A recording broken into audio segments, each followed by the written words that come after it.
Hello everyone, আপনাদের সকলকে আমার এই নতুন চ্যানেলে স্বাগতম জানাই। আশা করি আপনারা সকলেই খুব বেশি ভালো আছো। আজ এক নতুন ভিডিও নিয়ে আপনাদের কাছে চলে এসেছি। তো চলো ভিডিওটা দেখতে থাকো। আজকে দুপুরের রান্না তোমাদের সাথে শেয়ার করছি। দুপুরের মেনু ছিল ভাঙন মাছ ভাজা, যেটাকে বাটা মাছও বলে, আর ছিল সজনে ডাঁটার তরকারি আর ডালের বড়ি দিয়ে পালেং শাক। তো চলো এক এক করে রান্নাগুলো তোমাদের সাথে শেয়ার করি। প্রথমে আমি সজনা আর আলু কেটে নিয়েছি। এবছরে এই প্রথম সজনে ডাঁটা ঘরে এনেছে। আমাদের গাছেও সজনে ডাঁটা ধরেছে, কিন্তু এখন ওইগুলো অনেক ছোট হয়ে আছে। কোনোদিন টাইম পেলে তোমাদেরকে গাছের সজনাগুলো দেখাবো। তো সজনে ডাঁটাগুলো ধুয়ে নিয়েছি। তোমরা ভাবতে পারো আলু খোসা কেন ফালাই নাই। তো নতুন আলুগুলো এরকম খেতে অনেক ভালো লাগে, তাই আমরা ফেলে দেই না।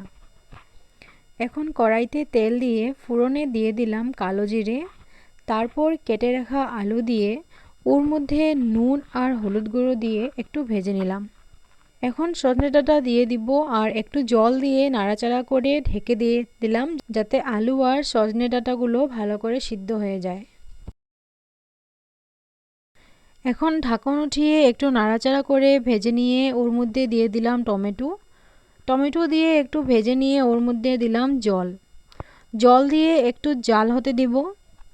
জাল হয়ে গেলে নামানোর সময় দিয়ে দিলাম কাঁচা লঙ্কা, তারপর একটু নাড়িয়ে নামিয়ে নিব।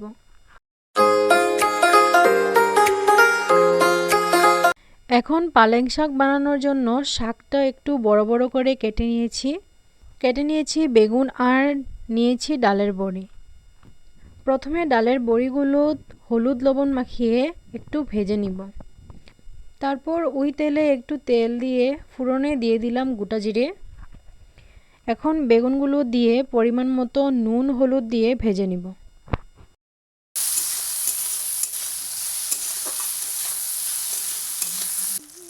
একটু ভাজা ভাজা হলে দিয়ে দিলাম কেটে রাখা পালং শাক, দুটো কাঁচা লঙ্কা আর একটু নুন হলুদ দিয়ে নেড়ে চেড়ে ঢেকে দিলাম। তো আগেও আমি নুন হলুদ দিয়েছি, তাই এখন পরিমাণটা একটু কম দিব।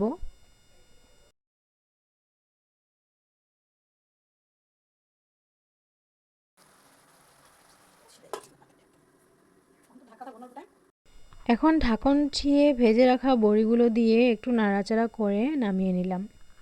তৈরি হয়ে গেল ডালের বড়ি দিয়ে পালেং শাক। আজকে এখানেই ভিডিওটা শেষ করছি। বাই।